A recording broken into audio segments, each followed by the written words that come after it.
जब इंसान की जिंदगी में सब कुछ होते हुए भी कुछ खाली सा रह जाता है, जब हंसता हुआ चेहरा अंदर से थक चुका होता है, जब सवाल बहुत होते हैं और जवाब कहीं नहीं मिलते, तब इंसान मंदिर नहीं जाता, तब उसे बुलाया जाता है। उत्तराखंड की इन ऊंची खामोश पहाड़ियों में एक ऐसा ही बुलावा है जहां रास्ता कठिन है पर मंजिल शांति देती है, जहां चढ़ाई पैरों की नहीं अहंकार की होती है। आज की यह यात्रा सिर्फ एक मंदिर तक नहीं है, ये यात्रा है आस्था, शक्ति और आत्मा का मिलन। और यह है माँ सुरकंडा देवी का धाम। टिहरी गढ़वाल जिले में स्थित यह शक्तिपीठ समुद्र तल से लगभग 2756 मीटर की ऊंचाई पर विराजमान है। चारों ओर फैले देवदार के जंगल, नीचे गहरी घाटियां और ऊपर खुला हुआ आकाश। यह स्थान शहर की आवाज़ों से दूर है, मोबाइल नेटवर्क से दूर है और शायद इसीलिए दिल के करीब है। यहाँ तक पहुँचने के लिए सड़क यहीं ख़त्म हो जाती है, आगे का रास्ता आपको खुद तय करना पड़ता है। हर कदम के साथ सांसें तेज होती जाती हैं, दिल जोर से धड़कता है और शायद यही माँ देखती है कि तुम सिर्फ घूमने आए हो या फिर अपने अहंकार को त्यागने आए हो।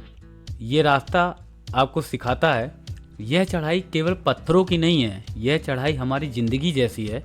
शुरुआत में रास्ता आसान लगता है, फिर धीरे धीरे शरीर थकने लगता है, मन कहता है रुक जाओ, लेकिन कहीं भीतर से एक आवाज़ आती है थोड़ा और चल सकता हूँ। ठीक वैसे ही जैसे ज़िंदगी में होता है। और जब इंसान थक कर हाँफता हुआ मंदिर के द्वार तक पहुँचता है तो उसे यह एहसास होता है कुछ यात्राएं मंजिल के लिए नहीं, खुद को तोड़ने के लिए होती हैं। हिंदू धर्म में शक्ति को सर्वोच्च माना गया है, शक्ति जो सृजन करती है, जो संहार करती है और जो संतुलन बनाती है।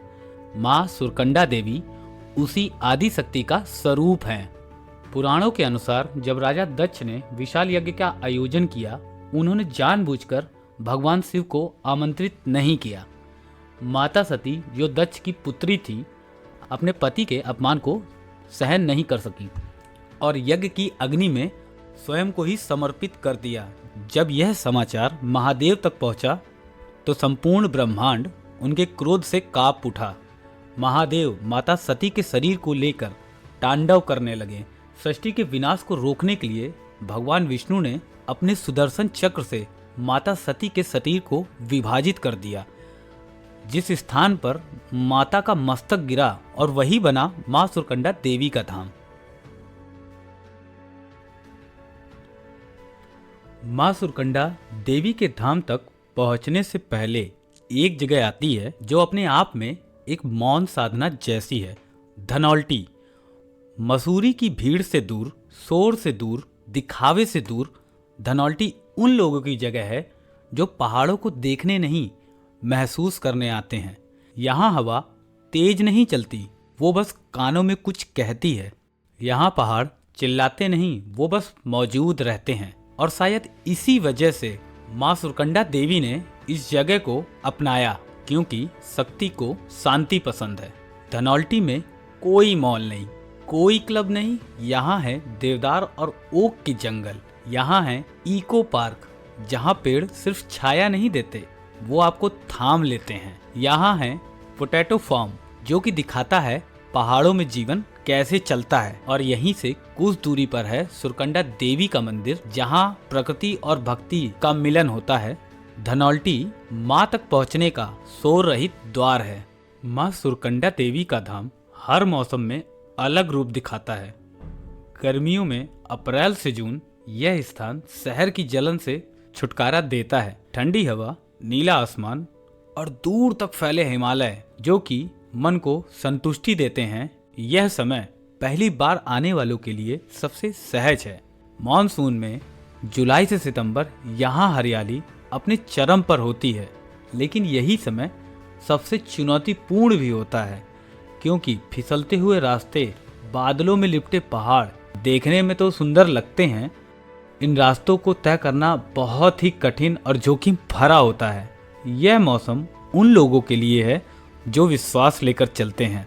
सर्दियों में दिसंबर से फरवरी जब बर्फ गिरती है तो माँ का धाम सफ़ेद चादर में ढक जाता है।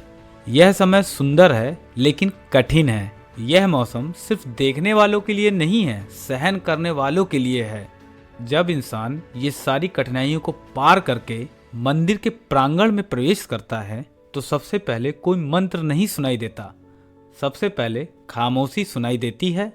एक ऐसी खामोशी जो डराती नहीं, जो मन को साफ करती है।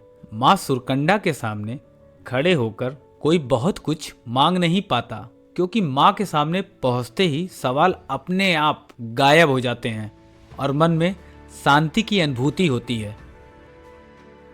नवरात्रि के दिनों में यह धाम लाखों कदमों की गूंज से भर जाता है। इस मंदिर में हर आने वाला इंसान अपनी एक अलग कहानी लेकर आता है। कोई मन्नत के लिए, कोई डर से और कोई उम्मीद लेकर आता है और माँ सबको एक जैसा देखती हैं। यहाँ कोई वीआईपी नहीं होता, कोई छोटा बड़ा नहीं होता। माँ के सामने सब बराबर होते हैं। पहाड़ हमें एक बात तो सिखाते हैं कि ऊंचाई शोर मचाकर नहीं मिलती। माँ सुरकंडा देवी याद दिलाती हैं कि शक्ति हमेशा शांति में होती है और शायद इसीलिए यह स्थान आज भी पवित्र है। शहर के शोर शराबे से दूर, नो क्लबिंग, आपको यहाँ कुछ ऐसा नहीं मिलेगा। केवल और केवल भक्ति और माँ और मन की शांति। यहाँ पर आकर आप यही प्राप्त कर सकते हैं, क्योंकि यहाँ प्रकृति ने अभी तक इंसान को पूरी तरह जीतने ही नहीं दिया है।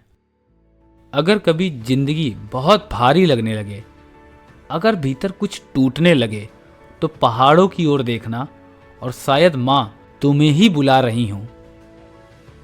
माँ सुरकंडा देवी शक्ति, शांति और समर्पण का प्रतीक हैं। अगर इस यात्रा के दौरान कभी तुम्हें लगा हो कि दिल थोड़ा हल्का हुआ है, कि मन कहीं ठहर गया है, तो समझ लेना ये वीडियो नहीं था, यह एक अनुभव था। ऐसे ही अनुभव, ऐसी ही यात्राएं, ऐसी ही सच्ची कहानियां अगर आगे भी तुम तक पहुंचती रहें तो इस चैनल को अपना ही समझकर सब्सक्राइब कर देना, क्योंकि यह सफ़र सिर्फ जगहों का नहीं है, आत्मा का है। अगर यह यात्रा तुम्हें शांति का एक भी पल दे गई हो तो इस सफ़र में मेरे साथ बने रहना। जय माता दी।